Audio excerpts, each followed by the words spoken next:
നമസ്കാരം മലയാളത്തിലേക്ക് സ്വാഗതം. മ്യൂച്വൽ ഫണ്ട് നിക്ഷേപകർ അറിഞ്ഞിരിക്കേണ്ട വളരെ പ്രധാനപ്പെട്ട ചില മാറ്റങ്ങൾ സെബി ഇപ്പോൾ പ്രഖ്യാപിച്ചിരിക്കുന്നു. 2026 ഏപ്രിൽ 1 മുതൽ പ്രാബല്യത്തിൽ വരുന്ന ഈ പുതിയ നിയമങ്ങൾ നിങ്ങളുടെ നിക്ഷേപത്തെ എങ്ങനെയൊക്കെ ബാധിക്കുമെന്ന് നമുക്ക് നോക്കാം. ഏറ്റവും പ്രധാനപ്പെട്ട മാറ്റം ലൈഫ് സൈക്കിൾ ഫണ്ടുകളുടെ തുടക്കമാണ്.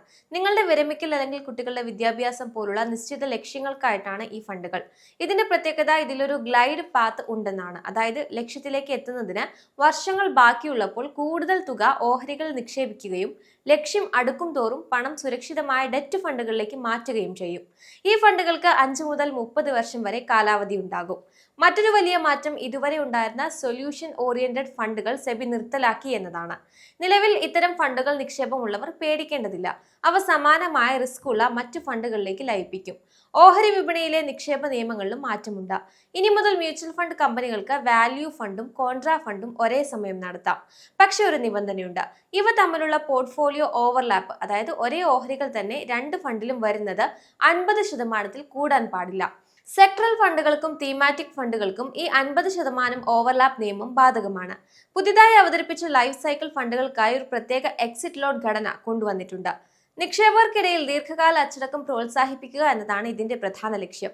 ലക്ഷ്യാധിഷ്ഠിതമായ ഈ ഫണ്ടുകളിൽ നിന്ന് നിക്ഷേപം പിൻവലിക്കുമ്പോൾ ആദ്യ വർഷങ്ങളിൽ 3% വരെ ഗ്രാഡഡ് എക്സിറ്റ് ലോഡാണ് സെബി നിർദ്ദേശിച്ചിരിക്കുന്നത്. ലൈഫ് സൈക്കിൾ ഫണ്ടുകളിൽ നിന്നും നിക്ഷേപം നടത്തി ഒരു വർഷത്തിനുള്ളിൽ പിൻവലിക്കുകയാണെങ്കിൽ 3% എക്സിറ്റ് ലോഡ് ഈടാക്കും.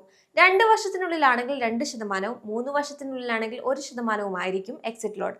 എന്താണ് മ്യൂച്വൽ ഫണ്ടുകളിലെ എക്സിറ്റ് ലോഡ്? ഒരു നിക്ഷേപകൻ നിശ്ചിത സമയപരിധിക്ക് മുൻപ് മ്യൂച്വൽ ഫണ്ട് യൂണിറ്റുകൾ പിൻവലിക്കുകയോ വിൽക്കുകയോ ചെയ്യുമ്പോൾ ഈടാക്കുന്ന ഫീസാണ് എക്സിറ്റ് ലോഡ്. നിങ്ങൾ പിൻവലിക്കുന്ന തുകയിൽ നിന്നാണ് ഇത് കുറയ്ക്കുന്നത്. ഉദാഹരണത്തിന് നിങ്ങൾ 1 ലക്ഷം രൂപ നിക്ഷേപിക്കുകയും 3% എക്സിറ്റ് ലോഡ് നിലവിലുള്ള സമയത്ത് അത് പിൻവലിക്കുകയും ചെയ്താൽ 3000 രൂപ എക്സിറ്റ് ലോഡായി കുറയ്ക്കും.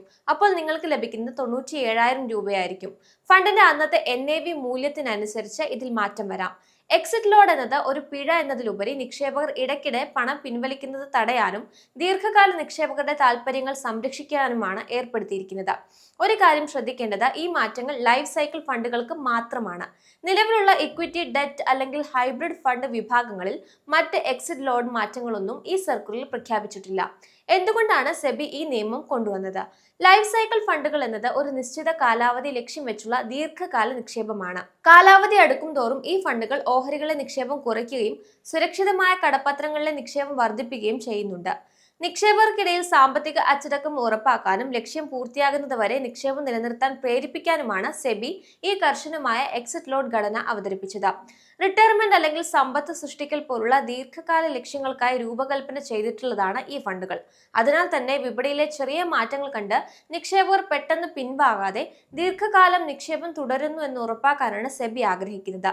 സെബിയുടെ സർക്കുലർ വ്യക്തമാക്കുന്നത് പോലെ സാമ്പത്തിക അച്ചടക്കം വളർത്തുന്നതിനാണ് ഈ ഘട്ടം ഘട്ടമായുള്ള എക്സിറ്റ് ലോഡ് ഏർപ്പെടുത്തിയിരിക്കുന്നത്.